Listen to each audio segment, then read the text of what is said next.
Bienvenue dans cette nouvelle vidéo. Aujourd'hui, on va voir ensemble un thème assez particulier mais que je trouve d'autant plus intéressant. On va se plonger dans les secrets d'un organisme américain que vous connaissez très certainement, que ce soit de réputation ou alors parce que vous en avez entendu parler dans des films ou des séries. Nous allons parler de la CIA. Il y a pas mal de secrets qui ont été déclassifiés, c'est-à-dire qui ont été accessibles au public, et il y a des choses qui sont assez surprenantes et je voulais justement vous les présenter dans cette vidéo. Je m'y suis intéressé donc je me suis dit pourquoi pas vous les partager. J'espère que cette vidéo vous plaira. Si c'est le cas, n'hésitez pas à laisser un j'aime et à vous abonner à la chaîne. Retrouvez-moi aussi sur Instagram @KenTV, je vous mets juste ici. Et si maintenant vous êtes bien installé, que vous êtes prêts, on est parti pour se plonger ensemble pour voir et découvrir les secrets de la CIA.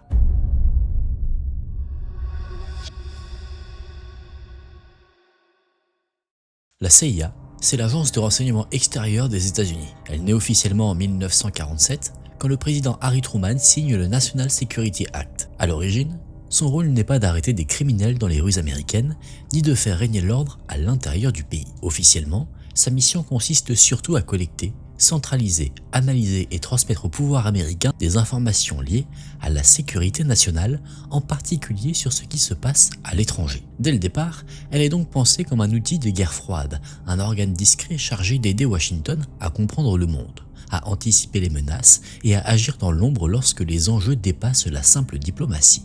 Dit plus simplement, la CIA est censée être les yeux et les oreilles des États-Unis hors de leurs frontières. Son travail, en théorie, consiste à savoir ce que préparent les puissances ennemies, à repérer les mouvements qui pourraient menacer les intérêts américains et à fournir au président une lecture du monde qu'aucun journal ne peut offrir. Avec le temps, cette mission a aussi inclus des opérations clandestines, c'est-à-dire des actions secrètes menées à l'étranger dont le gouvernement américain peut ensuite nier officiellement l'implication.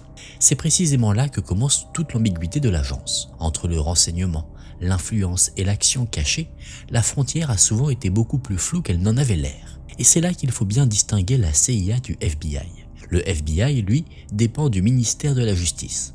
C'est à la fois une agence d'enquête fédérale et un service de sécurité intérieure. Son terrain principal, ce sont les États-Unis eux-mêmes. Le contre-espionnage sur le sol américain, le terrorisme intérieur, le crime organisé, la corruption, les enlèvements, les grandes affaires criminelles et plus largement l'application du droit fédéral. La CIA regarde d'abord vers l'extérieur. Le FBI, lui, agit d'abord de l'intérieur. En caricaturant un peu, la CIA espionne le monde pour Washington, le FBI enquête sur les menaces et les crimes qui touchent directement le territoire américain. Donc avant même d'entrer dans ces histoires, il faut garder ça en tête. La CIA n'a pas été créée à l'origine comme une police secrète chargée d'opérer partout sans contrôle. Sur le papier, elle devait surtout informer le pouvoir américain sur les menaces extérieures. Mais très vite, dans le climat de tension extrême de l'après-guerre et de la guerre froide, cette mission a débordé. Et ce débordement a ouvert la voie à tout ce qui va suivre. Des opérations clandestines, des manipulations, des réseaux occultes et des actions menées si loin du regard public qu'elles ont fini par donner à l'agence une réputation presque mythique.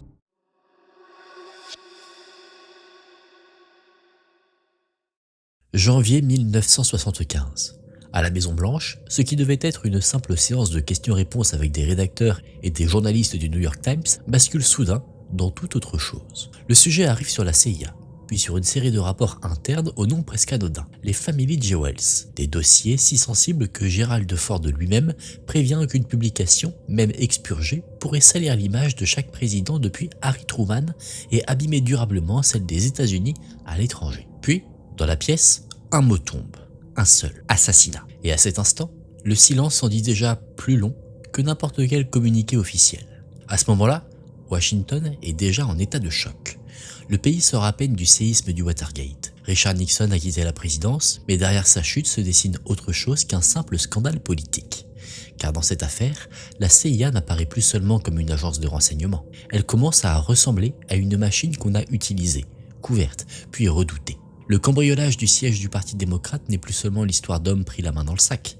Il devient le point de rupture d'un système où la frontière entre pouvoir exécutif, opérations clandestines et mensonges d'État s'est brouillée jusqu'à presque disparaître. Le 23 juin 1972, alors que le Watergate n'en est encore qu'à ses débuts, Nixon décroche son téléphone et appelle le directeur de la CIA, Richard Helms. L'échange, rendu public plus tard par décision de justice, est resté célèbre sous le nom de Smoking Gun Tape, à des allures de menaces à peine voilées. Nixon parle des « dirty tricks », ces coups tordus qui renvoient aux manipulations, aux soutiens occultes, au régime appuyé dans l'ombre. Il emploie aussi une autre expression, hanky-panky, comprise comme une allusion aux assassinats secrets. À la CIA, ces pratiques portent d'ailleurs d'autres noms, plus froids, presque cliniques. Health Alteration, Executive Action, Termination with Extreme Prejudice. Puis Nixon pose une question lourde de sous-entendu. Qui a tué John? Une référence à John F. Kennedy. Ensuite, il pousse plus loin encore. Qui est à blâmer? Eisenhower, Johnson, Kennedy, Nixon lui-même? Ce n'est pas une confession, ce n'est pas non plus une preuve, mais c'est le signe évident d'une chose. Nixon sait que l'agence garde derrière elle un nombre considérable de secrets compromettants et il fait comprendre à Helms que s'il lui chute, d'autres peuvent tomber avec lui. Cette phrase résume presque tout le climat de l'époque. La CIA n'est pas encore publiquement mise à nu, mais elle est déjà entourée d'une réputation de zone grise, de coups clandestins, d'opérations qu'on ne peut pas défendre au grand jour. Les Family Jewels, ce vaste rapport interne de 693 pages, ne surgissent donc pas dans un vide. Ils apparaissent au moment précis où l'État américain est forcé de regarder ce qu'il a laissé prospérer dans l'ombre. À l'intérieur de ces pages se trouvent des admissions explosives. Écoutes illégales, surveillance d'activistes américains et de journalistes, projets d'assassinat contre des dirigeants étrangers, expérimentation humaine présentée comme terrifiante. Et ce document n'offre même pas toute l'ampleur du problème, il n'en montre qu'un aperçu, mais cet aperçu suffit déjà à faire vaciller la façade. Quand Ford succède à Nixon, il hérite donc de bien plus qu'une présidence blessée. Il récupère un appareil d'État dont les secrets risquent désormais de remonter à la surface. Henry Kissinger l'avertit alors très clairement, certaines actions de la CIA sont clairement illégales, soulèvent de profondes questions morales et si tout cela venait à sortir, l'agence elle-même pourrait être détruite. Ford réunit alors en secret Donald Rumsfeld, son chef de cabinet, et Dick Cheney, son adjoint, pour décider de la conduite à tenir. Il ne s'agit plus seulement de gouverner, il s'agit d'empêcher qu'une crise politique ne se transforme en crise de régime. La colère qui suit ne reste pas confinée au couloir du pouvoir, elle gagne le Congrès, les journaux puis l'opinion. Les investigations parlementaires, menées notamment par le sénateur Frank Church, mettent toujours l'ampleur du problème. La CIA a conduit plus de 900 projets majeurs et plusieurs milliers d'opérations plus modestes, dont environ 75% n'ont jamais été examinés hors de l'agence. Autrement dit, une immense partie de l'action clandestine américaine s'est déroulée pendant des années dans un espace protégé du regard extérieur, à l'abri des contrôles ordinaires. Church parle alors d'un éléphant incontrôlable, une force devenue si opaque qu'elle a fini par échapper à toute mesure réelle. Mais plus l'enquête avance, plus une autre question apparaît. La CIA a-t-elle vraiment agi seule? Ou a-t-elle servi d'écran commode à des décisions venues d'encore plus haut? Le représentant Otis Pike, au sein de la commission de la Chambre, tranche sans détour. L'agence ne part pas au galop mener des opérations de son propre chef sans approbation supérieure. Elle ne fait pas ce que la Maison Blanche ne veut pas. Et cette phrase change tout, parce qu'à partir de là, le scandale ne concerne plus seulement une agence devenue trop puissante, elle touche directement la structure même du pouvoir américain. Si la CIA a dérapé, alors il faut aussi se demander qui l'a laissé faire, qui l'a couverte, qui l'a utilisée et qui, pendant des années, a trouvé ces méthodes utiles tant qu'elles restaient invisibles. Le plus vertigineux, peut-être, est que cette machine n'avait pas été conçue à l'origine pour devenir cela. Harry Truman, qui a signé la loi de 1947, donnant naissance à la CIA, n'avait pas imaginé une organisation destinée à conduire des guerres secrètes dans le noir. Dans son esprit, elle devait renseigner le président, pas agir comme une confrérie clandestine armée de budgets, de réseaux et de dénis plausibles. Pourtant, au milieu des années 1970, c'est exactement l'image qui commence à émerger. Une structure capable d'écouter, surveiller, manipuler, et peut-être plus encore. Une structure si protégée que même au sommet de l'État, certains semblent n'en avoir mesuré la portée qu'au moment où les fissures ont commencé à apparaître au grand jour. C'est là que commence réellement l'histoire, pas avec un espion imperméable, pas avec une opération à l'étranger, mais avec une question posée à voix haute, dans une salle officielle au cœur de Washington. Une question si dangereuse qu'elle menace de remonter non pas à un seul homme, mais à toute une lignée présidentielle. Et derrière cette question, une évidence de plus en plus difficile à repousser. Pendant des années, au nom de la sécurité nationale, une partie du pouvoir américain a vécu selon d'autres règles que celles qu'il prétendait défendre.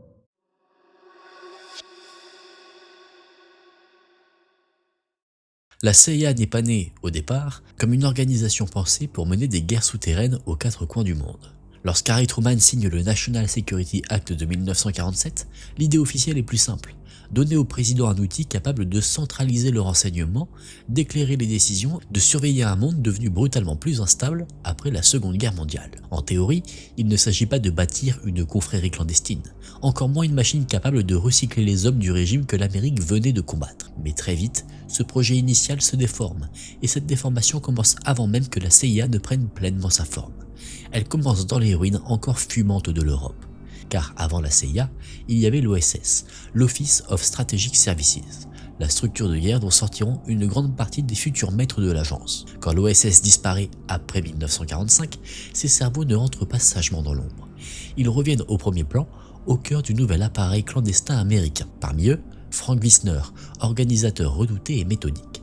Et surtout, Allen Dulles, qui deviendra l'une des figures les plus puissantes et les plus controversées de l'histoire du renseignement américain. Dès ses premières années, l'esprit qui s'impose n'est déjà plus celui d'un simple service d'analyse. C'est celui d'une guerre globale secrète, idéologique, où presque tout peut être justifié si l'ennemi principal s'appelle désormais communisme. Dans ce nouveau monde, la défaite du nazisme ne signifie pas que tous les nazis deviennent inutiles. Pour certains responsables américains, elle signifie au contraire que certains de leurs réseaux, de leurs officiers et de leurs spécialistes peuvent être retournés, récupérés, blanchis puis employés contre Moscou. C'est là que le basculement moral devient glaçant. Allen Dulles est déjà lié à cette logique lorsqu'il protège Karl Wolf, général SS et intermédiaire entre Hitler et Himmler, un homme accusé plus tard d'avoir participé à l'acheminement de centaines de milliers de juifs vers les camps d'extermination. Il n'est pas présenté comme une anomalie, il apparaît comme l'un des exemples d'un mécanisme plus vaste. Lorsqu'un ancien dignitaire nazi semble pouvoir servir les intérêts américains, sa compromission cesse d'être un obstacle absolu. Elle devient un détail à gérer. Très vite, cette logique prend un nom d'opération. Opération Bloodstone. Sous ce programme, Wisner recrute des réfugiés anticommunistes d'Europe de l'Est, mais aussi dans certains cas, d'anciens nazis. Leur mission est claire, guerre psychologique, subversion, sabotage et même assassinat. À certains, on promet une vie nouvelle aux États-Unis en échange de leurs services. D'autres sont maintenus ou réintroduits dans les zones que Washington veut déstabiliser. L'idée est simple, presque brutale. Utiliser les ennemis de la guerre pour prolonger le combat sous une autre forme. Désormais, les ennemis de l'Union soviétique, même compromis, même sales, même indéfendables au grand jour, peuvent devenir des instruments. Sur le papier, ces opérations ont tout du roman d'espionnage. Des hommes parachutés derrière le rideau de fer, des missions clandestines vers l'Albanie, la Pologne, l'Ukraine, des réseaux à activer, des résistances à nourrir, des régimes à affaiblir. Mais dans la réalité, le résultat est désastreux. Une grande partie des agents envoient peu de renseignements utiles. Beaucoup sont capturés, d'autres disparaissent. Certains se révèlent être des doubles agents. Les infiltrations soviétiques dans le renseignement britannique ruinent une partie du dispositif. Derrière l'héroïsme affiché, il y a donc surtout une longue suite d'échecs, de vies sacrifiées et une mécanique clandestine qui tourne déjà à vide tout en continuant d'engloutir de l'argent et des hommes. La charge psychologique de ce fiasco pèsera d'ailleurs si lourd sur Wisner qu'elle est présentée comme l'une des causes de son effondrement mental avant sa mort en 1965. Et ce n'est pourtant que le premier étage. Plus tard, sous l'ombre d'Opération Gladio, des forces paramilitaires anticommunistes appuyées par la CIA et par l'OTAN seront accusées de terrorisme, d'attentats, de fausses bannières et d'assassinats politiques à travers l'Europe. Ces armées de l'ombre, souvent composées d'extrémistes de droite et d'anciens fascistes, seront associées à des tortures et à des massacres bien après la guerre. Là encore, le principe reste le même. Dans la hiérarchie des priorités de la guerre froide, l'anticommunisme passe avant le reste, avant la morale, avant la mémoire, avant toute cohérence entre le discours public américain et les méthodes réellement employées. Tout cela coûte énormément d'argent, et cet argent, selon ce récit, ne vient pas seulement de lignes budgétaires visibles, et des millions de dollars sont prélevés discrètement sur les fonds du plan Marshall. Au total, environ 685 millions de dollars, soit près de 5% des fonds. Ce chiffre donne la mesure de l'ambition réelle du projet. Il ne s'agit pas de quelques opérations marginales. Il s'agit d'une architecture clandestine financée à grande échelle, sous couvert de reconstruction européenne, mais orientée vers des guerres invisibles, des réseaux occultes et des hommes dont le passé aurait dû, en principe, les exclure à jamais de toute alliance honorable. Parmi ces hommes, l'un des noms les plus glaçants est celui d'Alois Brunner. Officier SS autrichien, acteur majeur de la machine d'extermination, il a participé à la déportation de dizaines de milliers de juifs, parmi lesquels des femmes et des enfants. Le portrait qui en est dressé est celui d'un tortionnaire promis à figurer parmi les criminels nazis les plus recherchés de l'après-guerre.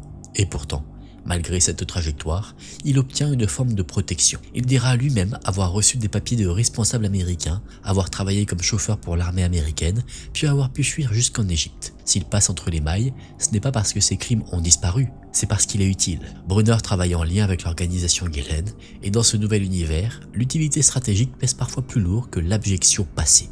Au centre de ce système se trouve Reinhard Gehlen. Ancien chef du renseignement nazi sur le front de l'Est, il est considéré comme un atout de premier ordre par les Américains. Le 20 septembre 1945, il est exfiltré d'Allemagne vers Washington. Pour sauver sa peau, il accepte de servir les États-Unis. mais il pose une condition essentielle. Il veut récupérer ses hommes, ceux qu'il commandait pendant la guerre. Et ces hommes ne sont pas de simples techniciens anonymes, ce sont aussi des tortionnaires, des exécuteurs, dont le travail de renseignement se révélera d'ailleurs parfois médiocre. Peu importe. À cet instant, ce n'est pas l'excellence qui prime, c'est le réseau. L'accès au monde soviétique, la possibilité de reprendre presque intact un appareil nazi réorienté contre un nouvel ennemi. Otto von Bolschwing offre un autre visage de cette compromission. Avant de refaire sa vie aux États-Unis, il est présenté comme un homme impliqué dans l'expropriation des biens juifs et dans les violences du pogrom de Bucarest. Les descriptions sont atroces. Des juifs arrachés à la rue, torturés, leurs maisons incendiées, leurs synagogues détruites, certains forcés à écrire des lettres d'adieu avant d'être exécutés. Dans l'un des récits les plus insoutenables, des hommes, des femmes et des enfants sont conduits dans un abattoir, torturés puis abattus. Sur certains corps, un écriteau porte le mot « kosher » et « retrouvé ». Et pourtant, après la guerre, von Bolschwing parvient à obtenir la citoyenneté américaine en 1959, fait carrière dans les affaires, puis travaille même plus tard pour l'USAID. Sa vie américaine, confortable et presque banale, contraste violemment avec ce passé. Ses voisins voient un homme respectable, ils ignorent qu'il côtoie quelqu'un qui était autrefois un bourreau. Le plus révélateur n'est peut-être pas seulement que ces hommes aient été utilisés, c'est qu'ils aient été blanchis. Le passé de von Bolschwing est aidé, recouvert, lissé. Ce n'est que plus tard qu'il finit par le rattraper. L'Office of Special Investigation aurait dû le faire expulser, mais il meurt en Californie en 1982, trop malade pour être renvoyé. Ce détail dit tout. Même lorsque la vérité revient, elle revient trop tard. Entre-temps, les réseaux ont servi, les missions ont été menées, les protections ont produit leurs effets, et l'après-guerre a déjà été réécrit par ceux qui avaient le pouvoir de choisir quel monstre restait condamné et lequel devenait soudain exploitable. Dans ce monde-là, la CIA ne ressemble déjà plus à une simple agence de renseignement. Un ancien responsable des opérations, Tom Braden, résume cette logique avec une franchise brutale.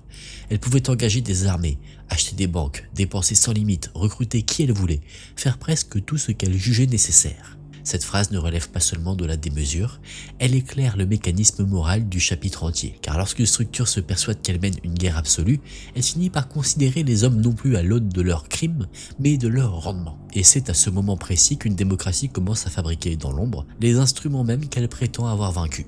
Ce chapitre ne raconte donc pas seulement la naissance d'une agence, il raconte le moment où une ligne est franchie, le moment où, pour continuer la guerre sous une autre forme, les États-Unis acceptent de reprendre des réseaux venus du pire, le moment où le combat contre le totalitarisme se met à emprunter en secret certains de ses hommes, certains de ses réflexes et une partie de sa morale dissoute. Et une fois cette ligne franchie, le reste devient plus simple. Manipuler, financer, cacher, salir, puis recommencer. Parce qu'après avoir accepté cela, presque tout le reste devient pensable.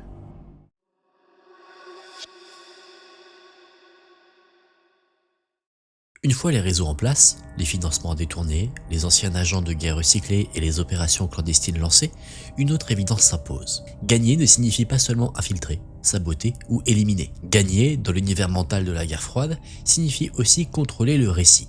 Contrôler ce qu'un peuple entend à la radio, ce qu'un lecteur trouve dans les librairies, ce qu'un étudiant croit être un débat intellectuel spontané, ce qu'un spectateur voit au cinéma sans même se douter qu'une main invisible a guidé le décor, la tonalité, parfois jusqu'au moindre détail. À partir de là, la CIA ne cherche plus simplement à combattre un ennemi, elle cherche à façonner l'atmosphère même dans laquelle les opinions naissent. Au cœur de cette ambition se trouve Frank Wisner. C'est lui qui donne à cette mécanique l'une de ses images les plus célèbres. Le Mighty Wurlitzer. L'expression évoque un immense orgue dont chaque touche déclenche un son différent. Dans son esprit, c'est exactement cela. Un dispositif tentaculaire capable de faire résonner partout, par des canaux différents, une même musique politique. À l'Est, il s'agit d'éroder l'influence soviétique. À l'Ouest, il faut rendre l'anticommunisme naturel, évident, presque instinctif. La propagande ne doit pas toujours ressembler à de la propagande. Au contraire, elle doit prendre l'apparence de la culture, du journalisme, de l'information, de la liberté d'expression, du bon sens, parfois même de la modernité. L'un des instruments les plus visibles de ce système est Radio Free Europe, Radio Liberty. Officiellement, la station diffuse un contenu pro-occidental et anti-soviétique à destination des États satellites du bloc communiste. Dans les faits, elle devient un outil central de guerre psychologique. Sa voix traverse le rideau de fer, pénètre des sociétés verrouillées, propose un autre vocabulaire, une autre vision du monde, un autre imaginaire politique.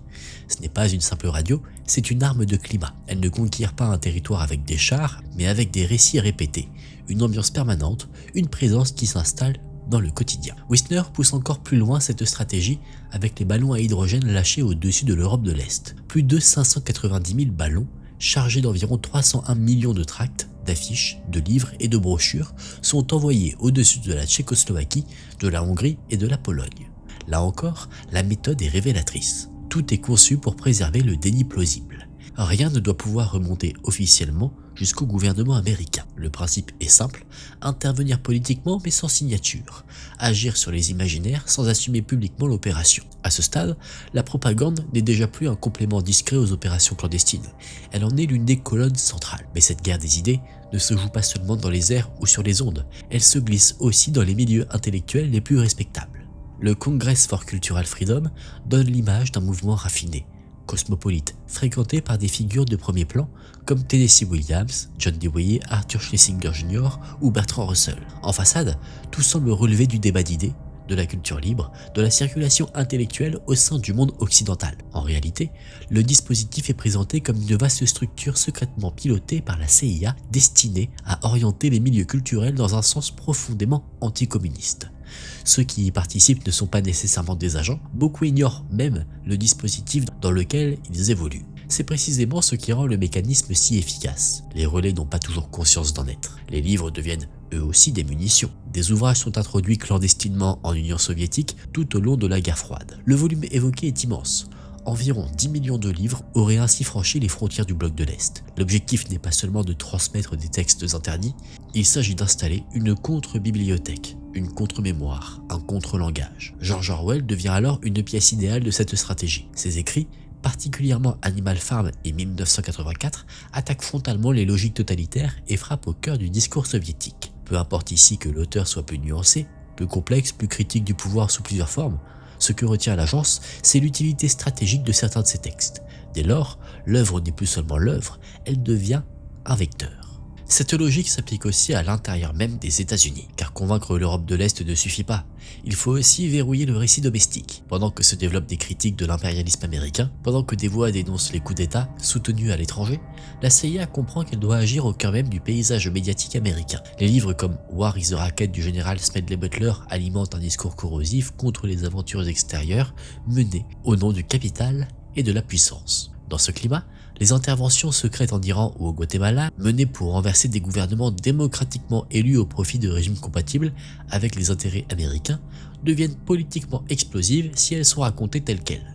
Il faut donc en contrôler la perception. C'est dans ce cadre que prend forme l'une des opérations les plus célèbres du dispositif, Opération Mockingbird. Le nom est resté, l'idée aussi. Utiliser des journalistes, influencer des rédactions, valider ou orienter des récits afin que la couverture médiatique accompagne les besoins du pouvoir clandestin. Henry Luce, patron de Time et Life, est présenté comme proche de C.D. Jackson, lui-même lié à un organisme de façade de la CIA, le Free Europe Committee. Selon le journaliste Carl Bernstein, l'un des premiers à exposer l'affaire, Jackson agit comme un intermédiaire personnel entre Luce et l'agence. À partir de là, le système prend une forme redoutable. Certains journalistes, aux États-Unis et ailleurs, écrivent à la demande de la CIA ou voient leur travail approuvé, filtré, ajusté.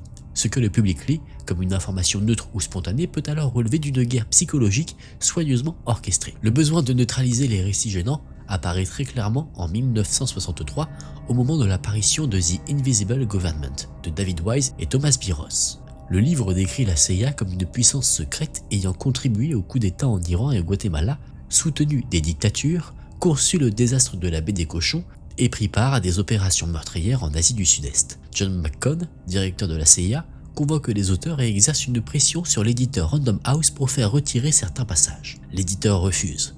Alors l'agence envisage une autre solution, acheter elle-même l'intégralité du tirage. Là encore, l'éditeur refuse, expliquant qu'il lui suffirait alors d'imprimer une nouvelle édition. Cette scène est essentielle car elle montre une CIA qui ne se contente pas de répondre à ses critiques, elle cherche à empêcher certaines vérités de circuler. À ce stade, il devient difficile de distinguer où s'arrête l'influence médiatique et où commence l'ingénierie culturelle. Car la CIA ne s'intéresse pas seulement à l'actualité ou aux journaux, elle finance aussi des expositions d'art, des symphonies, du ballet, du théâtre, du jazz, de l'opéra, dès lors que ces formes peuvent servir une image des États-Unis ou affaiblir l'adversaire idéologique. La culture n'est plus seulement un champ autonome, elle devient un terrain stratégique, une vitrine civilisée à travers laquelle l'Amérique peut se présenter comme libre, sophistiquée, moderne, pendant que d'autres opérations se déroulent loin des regards. Hollywood entre alors dans le champ.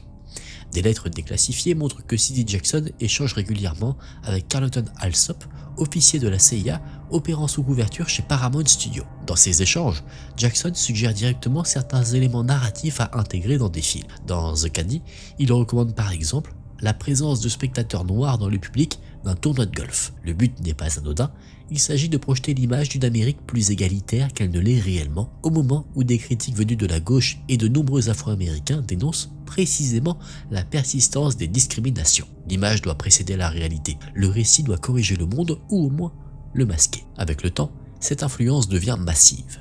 Le Pentagone et la CIA auraient travaillé en coulisses sur plus de 800 films majeurs et plus de 1000 productions télévisées. Des franchises aussi populaires que James Bond, Transformers, Marvel ou DC sont mentionnés parmi les univers ayant fait l'objet d'interventions ou d'ajustements.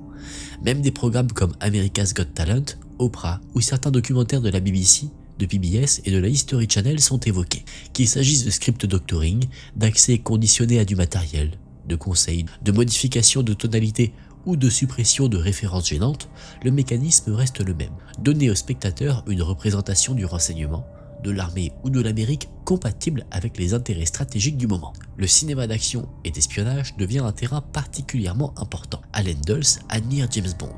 Il comprend très tôt qu'un service de renseignement présenté comme élégant, brillant, technique, héroïque, peut façonner durablement l'imaginaire mondial. Il entretient d'ailleurs une relation particulière avec Ian Fleming, le créateur de 007. Des lettres déclassifiées montrent que la CIA développe des gadgets évoquant directement l'univers Bond, comparables à ceux imaginés pour certaines tentatives ratées contre Fidel Castro. Dulles insiste pour que l'image de l'agence reste flatteuse. À travers ses films, le renseignement ne doit pas apparaître comme une bureaucratie trouble ou une usine à manipulation. Il doit devenir une aventure prestigieuse, presque glamour. Certaines interventions vont jusqu'aux détails précis. Dans Meet the Parents, il est dit qu'un manuel de torture de la CIA doit être retiré. Dans The Hulk, le nom de code d'une opération militaire est modifié. Ranch Hand devient Angry Man. La raison tient à ce que cachait le vrai terme. Opération Ranch Hand est le nom d'une campagne menée pendant la guerre du Vietnam, durant laquelle des millions de gallons de produits toxiques, dont l'agent orange, sont répandus sur le Vietnam et le Laos. Les conséquences sont catastrophiques. Terre dévastée, écosystème empoisonné, mort civile massive. Le simple maintien du nom dans une fiction suffit donc à poser problème. Il rappelle qu'au-delà du spectacle, certaines opérations réelles ont laissé des cicatrices que la communication officielle préfère estomper. Le Laos, justement, illustre à quel point propagande et guerre secrète avancent ensemble. La CIA y mène une guerre clandestine d'une ampleur vertigineuse avec plus de 2 millions de tonnes de munitions larguées au cours de centaines de milliers de missions. Le pays devient le plus bombardé par habitant de l'histoire. Parallèlement, l'agence s'appuie sur des forces locales, entraîne des combattants et ferme les yeux, ou pire, sur certains trafics liés à l'héroïne transitant par air américain. Dans ce type de contexte, le contrôle du récit n'est plus un simple complément, il devient indispensable, car sans lui, l'écart entre l'image publique de l'Amérique et la réalité de ses opérations deviendrait insoutenable. Cette logique s'étend également au monde du livre aux États-Unis. La CIA sponsorise ou subventionne secrètement plus d'1 millier d'ouvrages publiés et diffusés sur le territoire américain. Sous l'autorité de E. Howard Hunt, l'un des futurs hommes du Watergate, l'agence recrute même des plumes issues de grands médias pour écrire des critiques élogieuses ou destructrices selon les besoins du récit à imposer. Un auteur peut être encensé s'il sert la ligne voulue, un autre peut être discrédité s'il paraît trop conciliant envers un régime ennemi. Le système n'agit donc pas seulement sur la production de l'information, mais aussi sur sa réception, sur sa hiérarchie, sur ce qui mérite d'être pris au sérieux ou rejeté. À la fin, le chapitre qu'on vient de voir ensemble raconte de quelque chose de plus profond qu'une simple manipulation médiatique. Il raconte la naissance d'un environnement, un monde dans lequel la radio, les livres, les critiques, les films, les revues intellectuelles, les chaînes de télévision et les grandes images populaires peuvent tous devenir les tuyaux d'un même orgue clandestin. Un monde où l'influence ne se voit pas toujours parce qu'elle prend justement le masque de la spontanéité. Et c'est là toute sa puissance. Quand une opération secrète échoue, on peut en découvrir les traces. Mais lorsqu'une génération entière a appris à penser dans un décor partiellement arrangé, la victoire est plus profonde, plus durable et infiniment plus difficile à mesurer. Ce que la CIA comprend alors, c'est qu'il ne suffit pas de gouverner les événements, il faut aussi gouverner le climat dans lequel ils seront interprétés. Il faut que l'Amérique paraisse noble quand elle agit brutalement. Il faut que ses services semblent protégés quand ils manipulent. Il faut que ses films héroïsent ce que ses archives compromettront plus tard. Et une fois cette machine lancée, le plus inquiétant n'est même plus de savoir jusqu'où elle a été capable d'aller. Le plus inquiétant, c'est de se demander combien d'idées, combien d'images et combien de certitudes ont semblé naturelles simplement parce qu'elles avaient été discrètement préparées pour le devenir.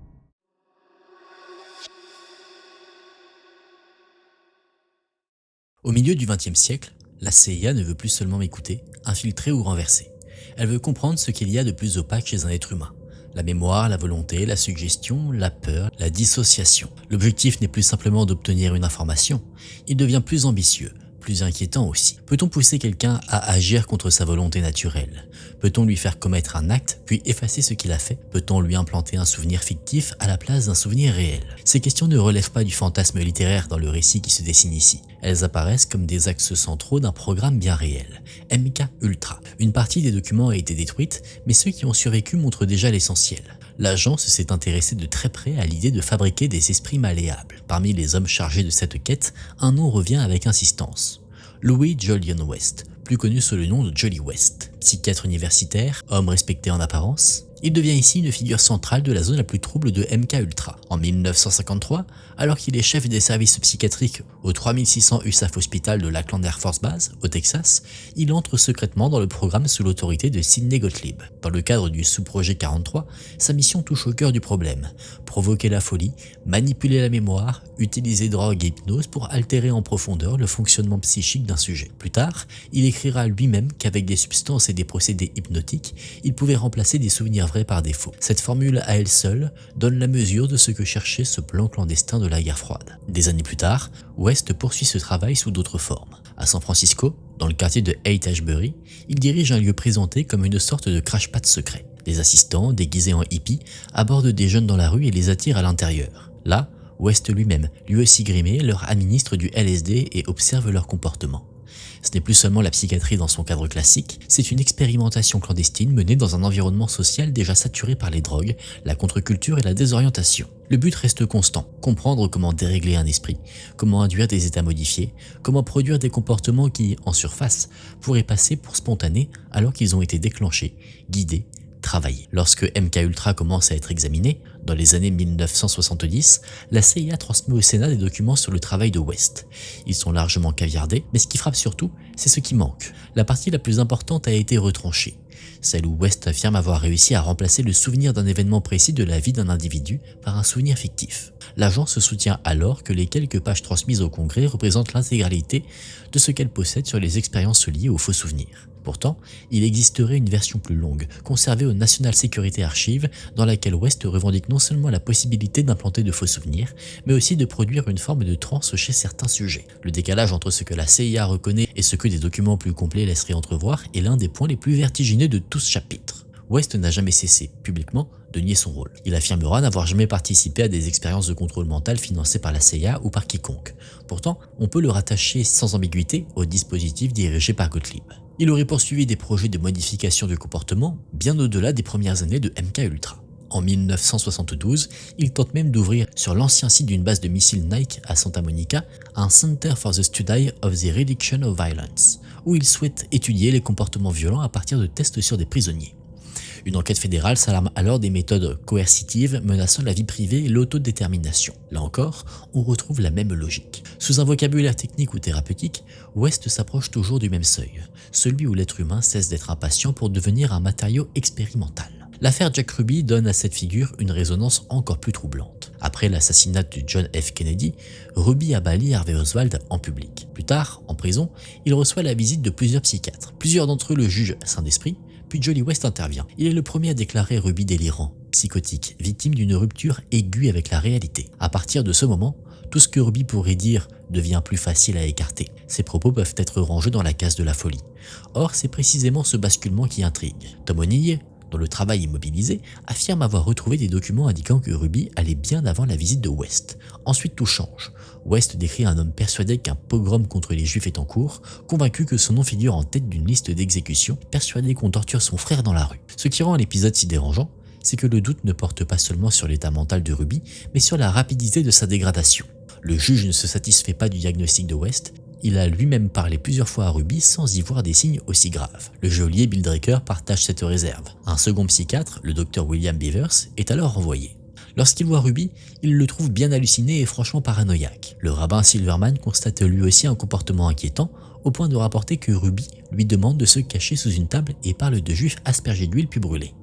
Beavers s'interroge alors sur une hypothèse, une psychose toxique. En d'autres termes, l'idée qu'un produit ait pu jouer un rôle n'est pas totalement écartée. Elle n'est pas affirmée comme une certitude, mais elle est jugée assez sérieuse pour être envisagée. Ici, cette simple possibilité prend une portée considérable, car elle croise exactement le domaine dans lequel West travaillait en secret depuis des années. L'intérêt de West pour cette question ne naît pas avec Ruby, il remonte à l'après-guerre de Corée. À cette époque, certains soldats américains revenus de captivité affirment que les États-Unis ont utilisé des armes biologiques. La CIA interprète alors ces propos comme les effets possibles d'un conditionnement psychologique ennemi aidé par des drogues. La presse américaine relaie largement l'idée d'une guerre psychologique chinoise capable de retourner les prisonniers. Plus tard, il sera rappelé qu'aucune technique secrète révolutionnaire n'a en réalité été identifiée, en dehors notamment de privation de sommeil. Mais dans l'esprit de West, la conclusion est différente. Si une telle arme n'existe pas encore, rien n'empêche de tenter de la créer. C'est dans cette logique qu'il rejoint MKUltra sous la direction de Gottlieb. Et si on quitte la théorie pour rejoindre un fait divers, on peut parler de l'affaire Jimmy Shaver. Dans la nuit du 3 juillet 1954, près de Lackland Air Force Base, la petite Cher Jo Horton disparaît après avoir été laissée dans un parc par ses parents. Très vite, les recherches s'organisent. Puis des ouvriers plaquent au sol un homme couvert de sang, Jimmy Shaver. Il semble désorienté, en état de transe, comme drogué. Il ne sait plus comment il est arrivé là, il ne sait plus où il se trouve, il ne semble même plus savoir qui il est. Peu après, le corps de l'enfant est retrouvé dans une gravière. Shaver est arrêté. Tout, dans son profil, paraît juré avec l'image d'un criminel brutal. Pas d'antécédents violents, pas d'histoire connue d'alcoolisme ou de toxicomanie, un travail stable comme instructeur technique à Lackland, un remariage imminent, 2 jeunes enfants. Et pourtant il est là, en sang, absent à lui-même comme vidé de sa propre continuité. En détention, le malaise se confirme. Des officiers militaires le trouvent sobre mais anormal. Lors d'un interrogatoire, sa propre femme se présente devant lui et il ne la reconnaît pas. Il faut insister sur cet état de dissociation, comme si Shaver évoluait encore dans un brouillard dont il ne parvenait pas à sortir. 2 mois plus tard, Johnny West est sollicité pour déterminer si Shaver était juridiquement responsable au moment du crime. Il lui administre du sodium potental, présenté comme un sérum de vérité, afin de contourner l'amnésie. West affirme alors que Shaver est capable de raconter le crime en détail et d'évoquer aussi des violences subies dans son enfance, qu'il aurait refoulées. Pris isolément, cet épisode pourrait déjà paraître étrange. Mais dans le contexte de MKUltra, il devient presque suffocant. Car Shaver n'était pas un inconnu pour West. Bien avant le meurtre, il faisait partie de ses patients à la base aérienne où West le suivait pour de violentes migraines. Au même moment, ses supérieurs lui avaient recommandé d'intégrer un essai expérimental dirigé précisément par West. C'est ici que les zones manquantes deviennent presque aussi importantes que les faits connus.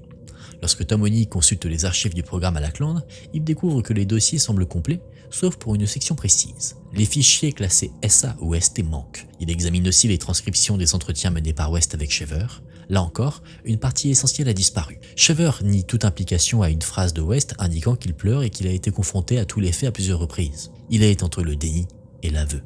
Le vide est impossible à combler honnêtement, mais il existe et ce vide suffit à faire naître l'une des images les plus inquiétantes de tout ce récit, celle d'un homme déjà suivi par West, intégré à un essai expérimental, arrêté dans un état second, puis conduit à l'aveu à travers des procédures dont une partie centrale a disparu des archives. Au procès, un journaliste qui ignore encore tout de MKUltra ou des activités secrètes de West décrit Shaver comme un homme traversant les audiences comme en transe. En 1958, il est exécuté sur la chaise électrique à l'âge de 33 ans. Des années plus tard, des lettres déclassifiées de West à Gottlieb renforcent encore le malaise. West y explique travailler avec drogue et hypnose, utiliser des techniques pour implanter de fausses informations chez des sujets particuliers ou induire des troubles mentaux spécifiques et chercher à créer des courriers, c'est-à-dire des porteurs capables de transporter un message long et complexe. Il ajoute que tout cela devrait être testé dans des essais pratiques sur le terrain et demande une forme de liberté d'action. Il écrit aussi avoir besoin de cobayes, parmi lesquels des prisonniers locaux, et suggère qu'il serait utile d'avoir accès à des patients ayant déjà des troubles mentaux. Gottlieb lui répond en le remerciant d'être un si bon atout, exactement le type de profil recherché. Dans ce chapitre consacré à la fabrication possible de comportements, cette correspondance résonne comme un document plutôt central.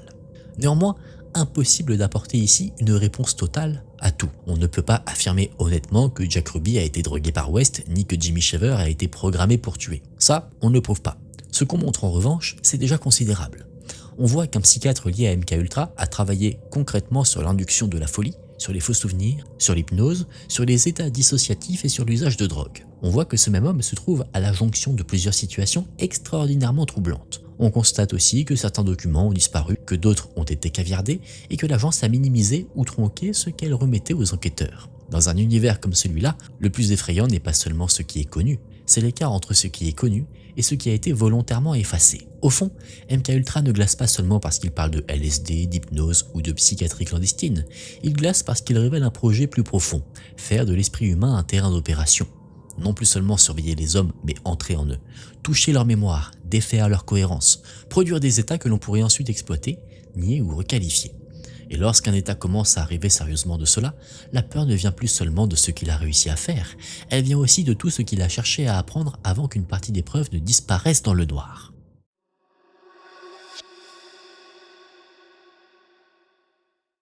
À ce stade, la CIA ne se contente plus de surveiller, de manipuler ou de financer des réseaux. Une autre logique s'impose, plus nue encore. Lorsqu'un dirigeant étranger devient un obstacle, lorsqu'un révolutionnaire menace des intérêts jugés essentiels, lorsqu'un allié d'hier devient encombrant, l'élimination physique entre dans le champ des possibles. Pas toujours sous ce nom, pas toujours de façon directe, pas toujours avec une signature claire, mais l'idée est là. Elle circule dans des comités, dans des groupes spéciaux, dans des formulations volontairement floues. On ne parle pas toujours d'assassinat, on parle de neutralisation, d'action directe, d'executive action, de health alteration. Toute une langue de l'ombre se met en place pour rendre pensable ce qu'aucun pouvoir démocratique ne pourrait admettre frontalement. Cette mécanique émerge à travers ce qu'on appelle le Special Group, une unité clandestine dédiée à ce que les documents désignent sous différents noms, mais qui recouvre en pratique les mêmes réalités. Embuscade, sabotage, manipulation électorale, propagande noire et assassinat ciblé. Le Sénat, plus tard, décrira justement ce langage comme un système de secret, de compartimentation et de comportement lexical destiné à préserver le déni plausible. C'est capital parce que cela explique la forme même de ces opérations. Le pouvoir ne veut pas seulement agir, il veut agir tout en gardant la possibilité de dire qu'il n'a rien fait. L'un des premiers indices de cette culture apparaît dans une scène située pendant la crise de Suez en 1957. Des responsables de politiques étrangères se retrouvent chez le journaliste Walter Lippmann. Allen Dulles est là. La question de Gamal Abdel Nasser surgit. Quelqu'un évoque, sur le ton de la plaisanterie, l'idée de trouver un assassin. Dulles, lui, ne plaisante pas. Il répond sérieusement qu'il faudrait un fanatique, un homme prêt à se tuer s'il était pris. Il précise même le profil. Un outsider, un arabe, le bon homme étant difficile à trouver. La scène est brève, mais elle révèle une chose essentielle. Dans certains cercles, l'assassinat n'est plus une hypothèse inconcevable, c'est une option que l'on discute techniquement. Le problème n'est plus moral, il devient logistique. Ce climat se retrouve ensuite dans les cas concrets qui structurent ce qu'on va voir. Fidel Castro, d'abord. Son nom est indissociable de cette obsession américaine pour l'élimination clandestine. On rappelle qu'avec l'opération Mongoose, la CIA envisage des méthodes devenues presque mythiques tant elles paraissent extravagantes. Cigares empoisonnés, coquillages explosifs et d'autres tentatives dont le nombre exact reste flou. Peut-être 8, peut-être davantage. Le caractère parfois absurde de ces projets ne doit pas masquer l'essentiel. Il montre qu'à partir du moment où Castro devient une menace stratégique, son élimination n'est plus pensée comme une dérive marginale, mais comme une option de travail. Si toutes ces tentatives échouent, ce n'est pas faute d'avoir essayé. Allen Dulles préfère néanmoins une autre méthode, l'invasion indirecte, le coup appuyé de l'extérieur, le recours à une armée d'exilés. Dans son esprit, Cuba doit pouvoir être traité comme l'Iran ou le Guatemala, c'est-à-dire par une opération qui renverse le pouvoir sans guerre ouverte officiellement assumée. C'est la logique qui conduit à la baie des cochons. Le public américain ignore alors presque tout de cette architecture clandestine. Il ignore aussi que des milliers d'exilés cubains sont structurés et entraînés en Floride dans le cadre du projet JM Wave, parfois en lien avec des éléments mafieux favorables au dessein de l'agence. Là encore, le mécanisme est révélateur. On ne tue pas toujours soi-même, on construit des relais, on recrute des hommes et on sous-traite la violence à des réseaux qui, en cas d'échec, pourront absorber une partie de la responsabilité. Parmi ces hommes recrutés apparaît Félix Rodriguez. Issu d'une famille privilégiée de Cuba, lié à l'ancien ordre baptististe, il est approché alors qu'il s'apprête à commencer l'université à Miami. Il racontera plus tard qu'il ne savait pas qu'il était en train d'être recruté par la CIA. Très vite, il est intégré à cette machine clandestine, envoyé au Guatemala avec d'autres hommes dans un avion au hublot occulté, puis formé au combat rapproché, aux tirs, aux explosifs et à la survie en jungle. Au bout de quelques mois, il propose à ses supérieurs une alternative plus radicale que l'invasion. Assassiner directement Castro. Il écrira plus tard que la CIA accepte l'idée. Cette phrase résume toute l'évolution du moment. Entre le projet politique et l'élimination physique, la frontière devient de plus en plus mince. Le cas de Rafael Trujillo est plus troublant encore parce qu'il montre une autre facette de cette logique, celle de l'allié devenu trop coûteux. Pendant longtemps, Trujillo est un ami utile des États-Unis. La presse peut encore le présenter comme un modernisateur, un homme d'ordre, mais sa brutalité finit par devenir indéfendable. Ses crimes, ses tortures, sa violence nue en font peu à peu un fardeau politique. C'est alors qu'apparaît cette logique cynique, si caractéristique des guerres clandestines. L'homme qu'on a supporté tant qu'il servait devient soudain éliminable quand il devient une gêne. La brigade de Rodriguez ne s'entraîne pas seulement pour Cuba, mais aussi pour l'assassinat de Trujillo. Henry Dearborn, au département d'État, admettra plus tard avoir été l'intermédiaire entre les assassins locaux et la CIA, transmettant parfois des messages roulés dans des cigares, tandis que l'agence fournit des mitrailleuses remises aux tueurs. Trujillo tombe dans une embuscade le 30 mai 1961. Ensuite vient le temps du déni. La CIA nie son implication, mais la mécanique décrite ici est déjà en place. Fournir, relier, armer, puis s'effacer. L'assassinat n'apparaît donc pas seulement comme une opération contre les ennemis idéologiques, il devient aussi un outil de réagencement stratégique. Ce n'est pas seulement ce qu'on fait aux révolutionnaires, c'est aussi ce qu'on peut faire à un dictateur usé, quand sa survie devient plus gênante que sa disparition. C'est là qu'on part sur quelque chose de particulièrement sombre. Ce chapitre montre que le critère n'est pas la nature morale d'un homme, mais son utilité du moment. On peut soutenir un tyran pendant des années, puis faciliter sa fin quand le contexte change. Cela ne dit pas seulement quelque chose sur la CIA, cela dit quelque chose de plus vaste sur la logique de puissance qu'il utilise. Le Vietnam apporte une variante encore différente. Les frères Diem ont été soutenus par les États-Unis, puis ils deviennent un obstacle. Vient ensuite le coup de 1963 comme une opération appuyée par la CIA, avec Lucien Conein en lien avec les putschistes. Le palais de Diem est envahi, lui et son frère se réfugient dans une église, acceptent de ne pas résister à la transmission du pouvoir au général Duong Van Minh, puis sont embarqués dans des véhicules américains. Ils sont ensuite exécutés à l'arrière. L'agence aurait soutenu les auteurs du coup, sans affirmer de manière catégorique qu'elle a elle-même ordonné la mise à mort. Néanmoins, elle n'a quoi qu'il en soit rien fait pour l'empêcher. Cette nuance est essentielle parce qu'elle correspond précisément à la zone grise où la CIA semble vouloir se maintenir. Préparer le terrain, favoriser le basculement, rendre l'issue probable, puis se retrancher derrière l'absence d'ordre explicite. Puis vient Che Guevara. Avec lui, on change de tonalité parce qu'on ne parle plus d'un chef d'État ni d'un ancien allié devenu gênant, mais d'une figure révolutionnaire mondialisée, déjà chargée d'une aura idéologique énorme. Pour nuancer, il faut tout de même rappeler sa propre brutalité. Exécution, discipline meurtrière, mépris du processus judiciaire, cela compte car ce n'est pas non plus un martyr innocent, mais cela ne change pas le cœur du problème. Aux yeux des États-Unis, Guevara doit disparaître. Le 30 janvier 1960, le Special Group discute déjà de plans visant à l'assassiner. Un financement de 4,4 millions de dollars est ensuite évoqué pour tuer Guevara, Castro et Raúl Castro. On ne se trouve donc plus face à une simple rhétorique de guerre, on est dans la préparation budgétée de l'élimination. C'est encore Félix Rodriguez qui réapparaît ici. En 1967, son officier traitant lui propose une nouvelle mission, partir en Bolivie, entraîner des rangers boliviens et obtenir Guevara. Rodriguez accepte. Cette fois, la logique clandestine ne prend plus la forme d'un projet fantaisiste ou d'un plan avorté. Elle débouche sur une capture réelle. À La Higuera, un message codé arrive.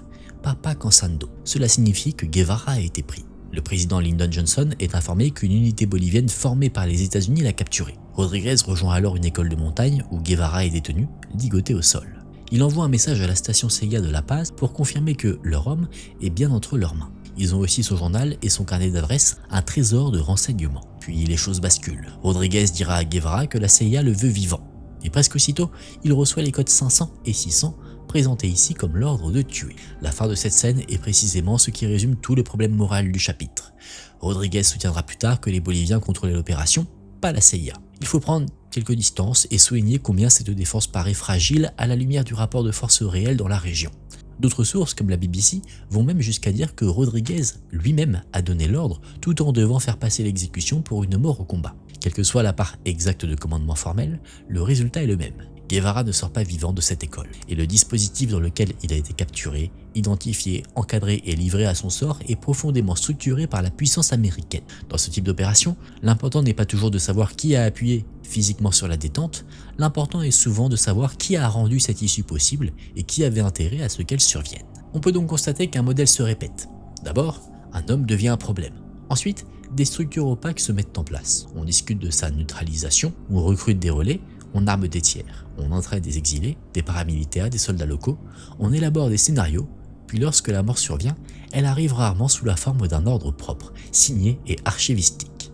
Elle survient au terme d'un enchaînement conçu pour qu'aucune responsabilité claire ne puisse remonter directement jusqu'au centre. C'est ce que le Sénat décrira plus tard comme une culture du secret et de l'évitement des responsabilités. Et c'est précisément ce qui rend cette histoire si difficile à enfermer dans des catégories nettes. Parce qu'elle ne raconte pas seulement des assassinats, elle raconte un système bâti pour que l'assassinat puisse exister sans jamais être pleinement assumé. Avec Castro, Trujillo, Diem et Guevara, on voit donc 4 formes différentes d'une même logique. L'ennemi idéologique qu'on essaie d'éliminer sans succès. L'allié brutal devenu embarrassant qu'on laisse tomber dans une embuscade. Le partenaire soutenu qu'on aide à renverser avant de détourner le regard au moment de son exécution. Et enfin, la figure révolutionnaire qu'on traque jusqu'à l'école poussiéreuse où elle sera abattue. À chaque fois, la méthode varie, mais le principe reste constant. La violence d'État ne se présente presque jamais comme telle. Elle porte des gants, elle parle en code, elle délègue, elle nie. Et c'est précisément ce raffinement du déni qui la rend plus froide encore.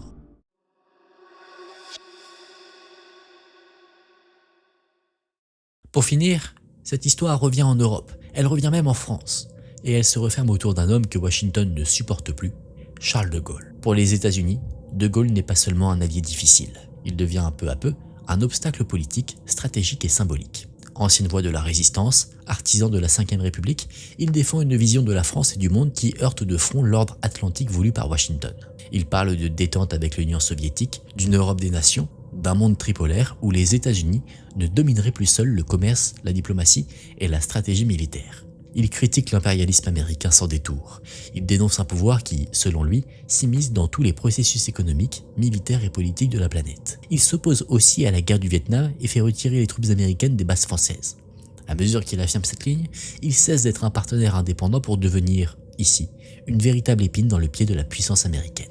De Gaulle aurait été comme un homme placé sous surveillance constante par une agence qui conserve en France des liens avec des réseaux d'extrême droite hérités, apparemment, des circuits clandestins de l'après-guerre et de l'univers gladio. L'ambassade américaine à Paris est décrite comme saturée de présence clandestine. De Gaulle le sentirait sans toujours pouvoir le prouver. Ce climat prépare le vrai basculement du chapitre, la crise algérienne. Lorsqu'il annonce vouloir aller vers l'indépendance de l'Algérie et mettre fin à la guerre, une partie de la droite ultra, des militaires et des partisans de l'Algérie française le considèrent désormais comme un traître. Le pays entre alors dans l'un de ses moments les plus explosifs. En 1961, le putsch éclate. Le général Maurice Challe, figure prestigieuse de la Seconde Guerre mondiale, prend la parole à la radio et présente le pouvoir gaulliste comme un régime de capitulation. Pourtant, quelques mois plus tôt, une large majorité de Français s'était prononcée en faveur de l'autodétermination algérienne. C'est dans ce contexte que le soupçon devient accusation. De Gaulle confie à son entourage que les généraux putschistes travaillent avec la CIA, laquelle voudrait sa chute. La presse française s'empare du thème, puis le thème sort de France. Bientôt, l'idée d'un putsch, au moins partiellement soutenu par les Américains, circule dans les journaux du monde entier. Des publications françaises évoquent même la présence de Richard Bissell, haut responsable de la CIA et artisan de la baie des cochons, à un dîner avec un membre de l'OAS, l'organisation clandestine violemment anti-gaulliste. L'OAS n'est pas qu'un simple groupuscule de colère, elle apparaît comme une structure paramilitaire d'extrême droite impliquée dans des attentats, des assassinats, des sabotages, des tortures et des massacres. De Gaulle considère que la CIA a soutenu ce type de force radicale en France dans le cadre de ses réseaux anticommunistes. Le Washington Post, de son côté, affirme que Challe ne serait allé au bout du putsch que parce qu'il se croyait assuré d'un soutien américain sans faille.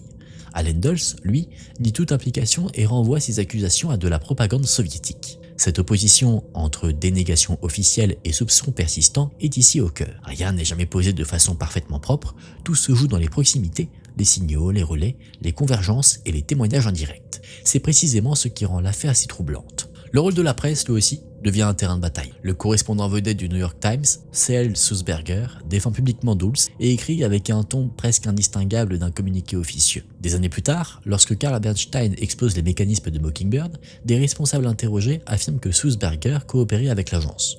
Son nom vient ainsi se loger au point exact où se rencontrent influence médiatique, crise politique française et protection narrative des intérêts américains. Arthur Hayes Sulzberger, ancien éditeur du New York Times, sera lui aussi présenté plus tard comme lié à la CIA, et tout cela alimente une impression très nette. Au moment où De Gaulle est fragilisé, la bataille ne se joue pas seulement dans les casernes et les cabinets, elle se joue aussi dans la manière de raconter ce qui est en train de se produire. John Fitzgerald Kennedy, ici, occupe une place à part. Le soutien supposé au putsch ne viendrait pas de lui. Au contraire, Kennedy aurait été exaspéré par les dérives de l'agence, déjà méfiant après avoir été humilié à Cuba, et aurait lui-même suspecté une implication de la CIA dans l'affaire française selon des sources gouvernementales françaises. Il fait une déclaration publique de soutien à De Gaulle, puis il téléphone à l'ambassadeur de France à Washington, Hervé Alphand, et lui explique d'un ton presque embarrassé que la CIA est une machine si vaste et si mal contrôlée que même les manœuvres les plus invraisemblables pourraient être vraies. Il va jusqu'à proposer de l'aide à De Gaulle, y compris pour l'Algérie ou pour la France, offre que le général refuse. Il ne veut pas de soldats américains venant tuer des soldats français sur le sol français. La scène est capitale parce qu'elle installe une fracture. D'un côté, la présidence américaine, de l'autre, une agence dont l'autonomie semble devenue assez inquiétante pour que même le chef de l'État américain paraisse parler d'elle comme d'un appareil partiellement hors de contrôle. En France, la réaction populaire est immense. Des dizaines de millions de personnes descendent dans la rue pour soutenir De Gaulle. Les slogans fusent, le fascisme ne passera pas, et parfois aussi CIA hors de nos affaires. La crise dépasse donc très largement le simple cadre d'un putsch militaire. Elle devient une lutte pour la souveraineté politique, pour l'indépendance du pays et contre l'idée qu'un centre de pouvoir étranger puisse favoriser dans l'ombre l'élimination d'un chef d'État français. À mesure que Kennedy envisage de réduire la puissance de l'agence, la presse française la décrit comme un État dans l'État. La formule résume tout, elle dit à quel point la CIA apparaît alors non plus comme un service, mais comme une force parallèle. De Gaulle, lui, réagit. Il commence à écarter de son entourage des responsables de sécurité jugés trop proches de Dulles. Mais le danger n'a pas disparu. En 1962, alors qu'il poursuit ce nettoyage, il manque de peu d'être tué. Cette fois, il ne s'agit plus d'un coup d'État, il s'agit d'une mise à mort en pleine rue. Alors qu'il circule dans sa voiture officielle sur l'avenue de la Libération, l'OAS passe à l'action. Bastien Thierry donne le signal, 5 hommes du commando Delta arrosent la voiture à la mitraillette. On parle de 187 balles tirées. Seuls 14 atteignent le véhicule lancé à pleine vitesse. L'une se fiche dans l'appui-tête, à quelques centimètres de l'endroit où De Gaulle vient de baisser la tête. 2 motards de l'escorte, eux, perdent la vie. Le chauffeur réussit à redresser la voiture et à l'arracher à l'embuscade. Par miracle, De Gaulle survit. Cette scène est presque irréelle. Un chef d'État français criblé de balles en plein Paris, sauvé de justesse, puis les tireurs arrêtés et jugés, emprisonnés. Bastien Thierry deviendra le dernier Français exécuté par fusillade. Plus tard, De Gaulle plaisantera même sur la maladresse de ses tueurs. Mais derrière ce trait d'esprit, la question demeure entière. La CIA a-t-elle joué un rôle direct dans cet attentat? Il faut prendre une précaution importante. Clairement, on ne sait pas. Il n'y a pas de preuves décisives, pas de certitude nette. En revanche, ce qu'on peut affirmer, c'est que tout indique que certains, à Washington, auraient probablement accueilli favorablement la disparition de Gaulle si l'opération avait réussi. Et cette nuance est essentielle. On sort ici du domaine de l'affirmation, tranché, pour entrer dans celui du possible politique, du climat favorable, de l'intérêt objectif. On peut aussi ajouter une couche plus tardive. En 2015, The Guardian rapporte que la CIA aurait bien été sollicitée après le putsch raté pour aider à tuer De Gaulle, cette fois sous Lyndon Johnson, donc après la mort de Kennedy. Les documents évoqueraient même un projet où un ancien militaire aurait porté une bague empoisonnée afin de serrer la main du général dans une poignée d'amitié mortelle. Mais là encore, la précision est immédiate. Les documents ne permettraient pas de dire clairement si la CIA a dépassé le stade d'une simple considération de l'option, et c'est une limite importante, et il faut la garder telle qu'elle. Parce que justement, la force de ce chapitre ici, de ce que je vous raconte, c'est cette zone grise. On voit un environnement, des intérêts, des proximités, des demandes, des convergences et des soupçons lourds, mais pas une preuve finale propre et irréfutable d'un ordre direct dans l'attentat de 1962. La force qu'on peut avoir au bout de ce chapitre final, c'est une vraie conclusion. Parce qu'on ne raconte pas ici seulement la haine que certains milieux américains auraient pu vouer à De Gaulle. On voit ici quelque chose de plus large. Le moment où la guerre clandestine américaine cesse d'être une histoire lointaine, exotique, cantonnée à Cuba, au Vietnam ou à l'Amérique latine, pour venir frôler directement la France. À partir de là, tout devient plus concret. Ce ne sont plus seulement des noms étrangers, des jungles, des îles, des dictatures lointaines, c'est un président français, des putschistes français, une organisation terroriste française, une embuscade en région parisienne. Et derrière tout cela, l'ombre persistante d'une puissance étrangère que beaucoup soupçonnent d'avoir, au minimum, trouvé dans le chaos français un terrain conforme à ses intérêts. De Gaulle meurt finalement en 1970, non pas sous les balles, mais d'une crise cardiaque, assis dans son fauteuil devant la télévision. Pourtant, le soupçon, lui, ne meurt pas. Il reste suspendu au-dessus de cette période comme un voile lourd. De Gaulle laisse derrière lui une image forte. Celle d'un homme qui a voulu arracher son pays à certaines tutelles, qui a résisté à des militaires, à des ultras, à des réseaux clandestins, à des intérêts géopolitiques plus vastes que lui, et qui pendant un moment a eu le sentiment très net qu'au-delà de ses ennemis visibles, d'autres forces travaillaient aussi à sa chute. Mesdames et messieurs, on en a fini pour cette vidéo, j'espère que ça vous a plu, que ça vous a intéressé. Comme vous avez pu le voir, on est loin du folklore qui peut être dessiné dans les films américains. On va dire que les secrets montrent que la CIA n'a pas toujours été très glorieuse, mais en tout cas j'ai trouvé que c'était très intéressant de voir tout ce qui était présenté ici, et je trouve qu'il y a une question globale qui se dégage un peu de toutes les histoires qu'on a pu voir, c'est une question assez simple en soi, est-ce que la fin justifie toujours les moyens? Est-ce qu'on peut utiliser des moyens complètement abominables si la fin le justifie? Dites-moi ça en commentaire, je suis assez curieux d'avoir votre avis là-dessus. Si cette vidéo vous a plu, intéressé, n'hésitez pas à laisser un j'aime et à vous abonner à la chaîne. Retrouvez-moi, comme je l'ai déjà dit, sur Instagram AkenTV, je vous le remets juste ici. Merci d'avoir regardé cette vidéo jusqu'à la fin. Moi je vous dis à très vite dans une prochaine vidéo. Prenez soin de vous, c'était Aken. Salut!